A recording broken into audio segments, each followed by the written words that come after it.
For days ahead of the G20 summit, President Obama has urged world leaders to support punitive action against Syria for breaking the international ban on the use of chemical weapons. But during a stop in Sweden Wednesday, he made it clear that the economy remains his top priority. And as I head into the G20, I shared my view that here in Europe and around the world, we've got to stay focused on creating jobs and growth. That's going to be critically important, not only for our economies, but also to maintain stability in many of our democracies that are under severe stress at this point. Some people see the two issues as inseparable, like Tim Costello, the head of World Vision, Australia's largest charity organization. The dampening of growth is really impacted by what's happening in Syria and the Middle East. That's a core G20 agenda.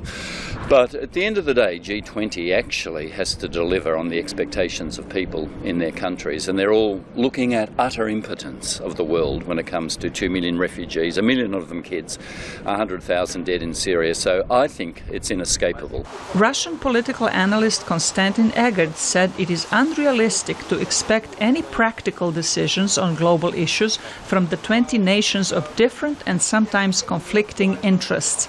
He cited the tense relationship between Russian President Vladimir Putin and U.S. President Barack Obama. President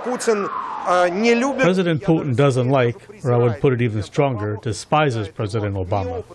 Sees him as an inexperienced politician, a person too much focused on his own public relations, who has too much trust in ratings and his spin doctors, a person who has changed his Middle East policies twice in the last 2 years. The annual G20 gathering is an opportunity for world leaders to hold bilateral talks on the sidelines of the summit. But President Obama is not expected to meet with his Russian counterpart. He cancelled a planned state visit to Moscow last month after Russia granted temporary asylum to fugitive U.S. intelligence leaker Edward Snowden. Mr. Obama is planning instead to meet with a group of Russian rights activists. President Putin defended his government's human rights record on the eve of the summit. This year, the funding from government sources of the NGO activity, including human rights protection, has more than tripled.